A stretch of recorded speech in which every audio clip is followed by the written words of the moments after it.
산이 날 에워싸고.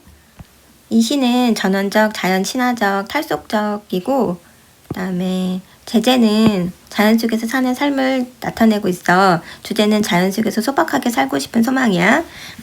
특징 같은 거는 잘 봐도 산이 화자에게 말하는 형식을 취했고, 명령형 어미 라를 사용해서 화자의 의지를 강조했고, 동일한 문장 구조의 반복으로 운율을 형성하고 주제를 강조했어. 자연에서의 삶의 모습이 고양되어가는 점층적 구조로 나타나서 생계, 생활상, 정신의 달관으로 진행이 되고 있어. 1년은 자연에서 생계를 유지하며 소박하게 사는 삶이고, 2년은 자연에서 일상을 보내며 소박하게 사는 삶, 3년은 자연의 순리에 따르며 사는 삶, 생계를 유지, 일상 이런 식으로 진행이 됐네. 산이 날 에워싸고는 그러니까 자연 산속에서 자신이 살고 싶다 해서 자연을 긍정적이게 보고 있어. 그래서 너네도 산 좋아하니? 산 좋아, 산이 좋아, 바다가 좋아? 이 사람은 산을 좋아하는 사람인 거야. 순수한 자연의 세계 속세에서 벗어난 초월적 공간. 화자의 태도는 산을 동경하며 자연에 동화되어 순리에 따르는 삶을 살고 싶어 한대. 산이 날 에워싸고, 그러니까 이게 자연 속에서 자기가 살고 있는 거야. 여기서는 산이 순수한 자연으로 속세에서 벗어난 초월적 공간. 씨나 뿌리며 살아라 한다. 밭이나 갈며 살아라 한다. 이것은 소박한 삶을 자신이 추구하는 거야. 여기서 살아라 한다, 살아라 한다 이 말이 계속 반복되고 있거든. 운율을 형성하면 시의 음악적 요소 구현하지. 동일한 구조 반복하면은 형태적 안정감을 줘. 산의 권유를 반복함으로써 화자의 소망을 강조해. 어느 짧은 산자락에 집을 모아 아들 낳고 딸 낳고 흙담 안팎에 호박 심고 들칠레처럼 살아라 한다. 쑥대밭처럼 살아라 한다. 이것은 자기가 이렇게 있는 그대로의 자연스러운 삶을 추구하는 거야. 그런데 마치 산이 자기 보고 이렇게 살으라고 한 것처럼 이렇게 표현을 한 건데, 이것은 화자가 가정을 이루고 욕심 없이 사는 소박한 삶을 추구하는 거야. 있는 그대로의 자연스러운 삶을 좋아하는, 나는 자연인이다 아저씨인 거지. 산이 날 에워싸고 금음달처럼 사이어지는 목숨. 이것은 우리는 언젠가는 다 사라지는 그 순리를 가지고 있다는 거거든. 그래서 금음달처럼 살아라 한다. 반복했네. 이것은 자연의 섭리에 따르는 삶을 말하는 건데, 자연스럽게 순리에 따르며 금음달을 사그라드는 금음달처럼 순응하면서 받아들이면서 살아라 라는 그런 뜻이야.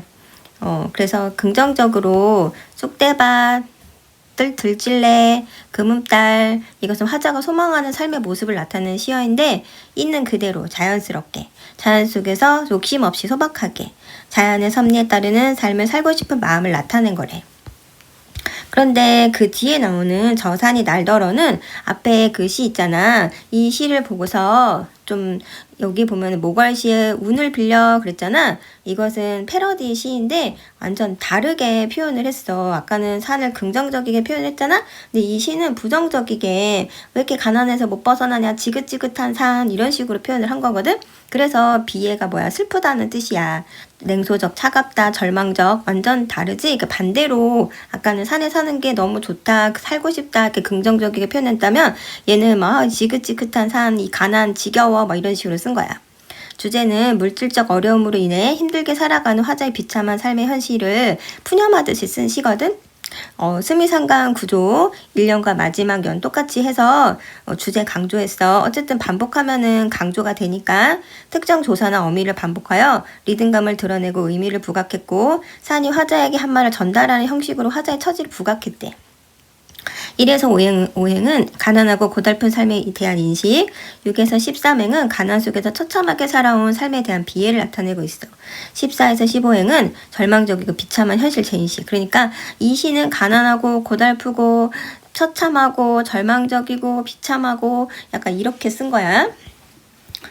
자, 그래서 되게 똑같은 내용의 소재인데도 다르게 이걸 패러디시라고 하거든. 작품 재구성의 일종으로 원작의 표현이나 문체를 자기 작품에 차용하는 것을 말하는데, 패러디는 단순한 모방 차원이 아니고 패러디의 대상이 된 작품과 패러디를 한 작품이 모두 새로운 의미를 가지게 된다는 점에서 또 표절과는 구분이 된대.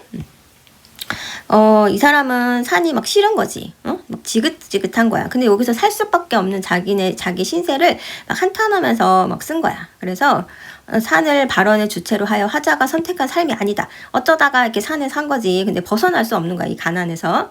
산이 날더러는 흙이나 파먹으라 한대. 이것 봐, 뭐 되게 산을 의인화시켜서 되게 냉소적 태도로 현실을 인식하게 하는 존재로 표현을 했어.